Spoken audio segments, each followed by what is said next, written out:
SBI bank ने अभी-अभी एक नोटिफ़िकेशन जारी किया है और उस नोटिफ़िकेशन के अंदर 8,283 वैकेंसी निकाली हैं। तो हम उसी नोटिफ़िकेशन के बारे में देखेंगे। देखिए आपको अपने माइक्रोसॉफ्ट एज पर एसबीआई नोटिफ़िकेशन 2023 डालना है और जैसे ही आप डालोगे, तो आपके सामने ये एसबीआई की ऑफ़िशियल वेबसाइट खुल जाएगी। आप इस पर क्लिक करोगे, आपके सामने एक ऐसा पेज खुलेगा और आपको सबसे देखिए आपके सामने एक ऐसा पेज ओपन हो जाएगा। आपको सबसे नीचे आना है। नीचे आने के बाद आपको यहाँ पर करंट ओपनिंग्स इस पर क्लिक करोगे, तो आपके सामने एक ऐसा पेज ओपन हो जाएगा और जैसा एक ऐसा पेज ओपन होगा, तो आपको यहाँ पर सबसे ऊपर ही ये दिया गया है।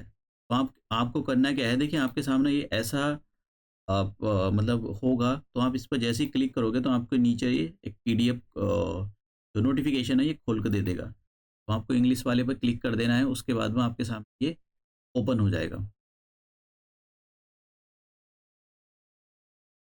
अब देखिए आपको इसकी एग्ज़ाम डेट के बारे में मैं आपको बता देता हूँ कि एग्ज़ाम डेट जो है जनवरी 2024 में इसका प्री होगा और फरवरी 2024 में इसका मेंस होगा।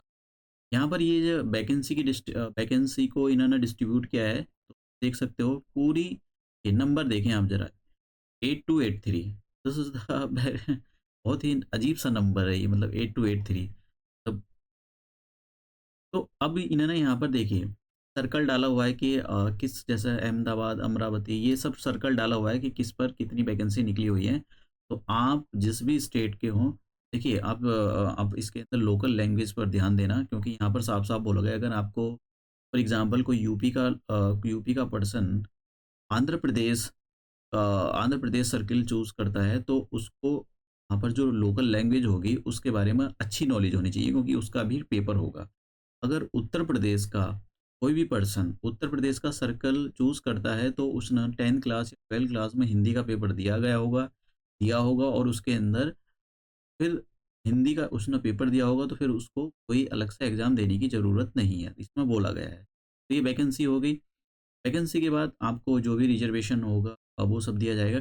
उसकी बात करते हैं कि आप क्वालिफ़िकेशन देखिए क्वालिफ़िकेशन आप एक इन्होंने कोई ऐसा नहीं बोला है कि सीधा इन्होंने बोल दिया कि भई आप जो है किसी भी रिकॉग्नाइज़्ड यूनिवर्सिटी से ग्रेजुएशन होनी चाहिए। सिंपल ग्रेजुएशन बोला है, कोई कुछ ऐसी टर्म्स एंड कंडीशंस नहीं बोली है।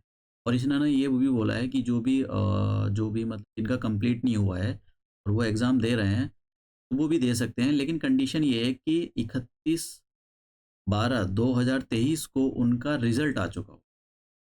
ठीक है? ये इन्होंने यहाँ पर बोला है। अब ऐज की बात करते हैं, देखिए ऐज जो है 20 साल से आपकी एज कम नहीं होनी चाहिए, 28 साल से ज़्यादा नहीं होनी चाहिए, 28 साल से ज़्यादा है तो आपको रिज़र्वेशन दे दिया जाएगा। यहाँ पर अगर एससी, एसटी में आते हो तो 5 साल, ओबीसी 3 साल, आप यहाँ पर एक बार देख सकते हो।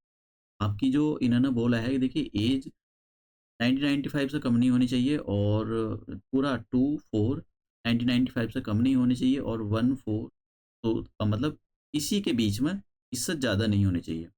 तो इसके बीच में आपकी जो एज होनी चाहिए। अब हुँ, हम बात करें एग्ज़ाम की, देखिए एग्ज़ाम 3 स्टेज में होगा।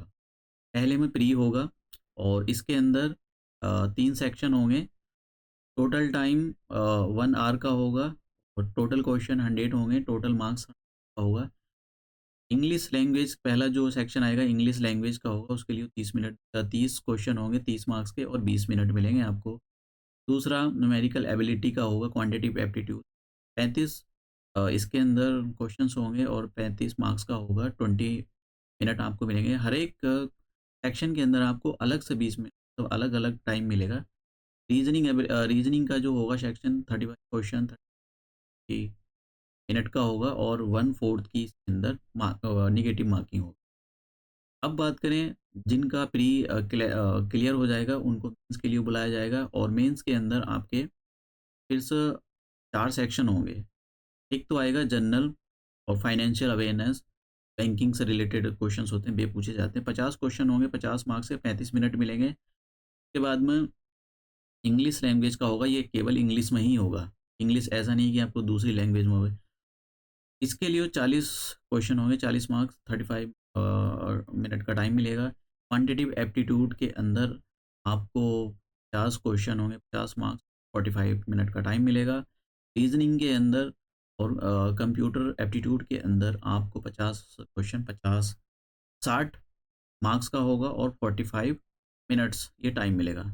और याद रहे कि हर एक सेक्शन के लिए आपको ऐसा नहीं है कि जनरल अवेयरनेस के लिए आपको या सबके लिए एक ही जैसा 2 घंटे 40 मिनट मिलेंगे, टोटल तो 2 घंटे, लेकिन सेक्शन वाइज़ आपको 35-35, 45-45 इतना टाइम मिलेगा। ठीक है, नेगेटिव मार्किंग होगी इसके अंदर। और एक और बात इन्होंने बोली है कि अगर कोई भी ऐसा पर्सन है जो trained apprentice of the SBI, मतलब कि एसबीआई में उसने ट्रेनिंग की है, तो उसको 5 मार्क्स एक्स्ट्रा मिलेंगे, 200 मार्क्स में, बोन एज़ अ बोनस। ठीक है, ये बहुत ज़रूरी है। मतलब जिन्होंने एसबीआई में काम किया है, तो उनको काफ़ी फ़ायदा हो जाएगा 5 मार्क्स का। तो यहाँ पर ये इन्होंने जैसे अंडमान निकोबार के अंदर ये मीडियम ऑफ एग्ज़ाम के बारे में बोला है कि आपका एग्ज़ाम किस-किस मीडियम में होगा। अगर आप अंडमान निकोबार में दोगे तो इंग्लिश और हिंदी में होएगा, ठीक है? और अगर आप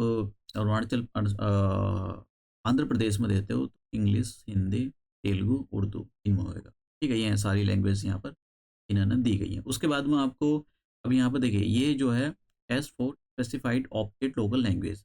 जैसे मैं कह रहा हूँ कि सपोज़ करो उत्तर प्रदेश का एक पर्सन है और वो उत्तर प्रदेश के ही उत्तर प्रदेश में ही उसको फॉर्म फिल करना है, तो वो अगर उसने हिंदी लोकल लैंग्वेज हिंदी और लोकल लैंग्वेज हिंदी हो गई, हिंदी के अंदर 10th या 12th लिखा है, तो उसको फिर अलग कोई टेस्ट देने की ज़रूरत नहीं है। लेकिन ये उत्तर प्रदेश का, अगर ये आंध्र प्रदेश के अंदर जॉब चाहता है, तो देखिए इसको क्या करना होगा, एक लोकल लैंग्वेज का एग्ज़ाम देना होगा। अगर ये लोकल लैंग्वेज का एग्ज़ाम क्वालिफ़ाइड नहीं कर पाया या इसकी जो एक पकड़ अच्छी नहीं हुई, तो फिर ये डिस्क्वालिफ़ाइड हो जाएगा। ये बहुत बोला हुआ है साफ-साफ यहाँ पर क्लियरली मेंशन किया है। तो अब मैं यहाँ पर आपको अ, फीस के बारे में बता देता हूँ। देखिए ₹750 यहाँ पर फीस है और आप इन इस लिंक पर जाकर अप्लाई कर भी सकते। एक बार जब आप फॉर्म फिल करो तो नोटिफ़िकेशन को बहुत ही केयरफुली रीड करना है।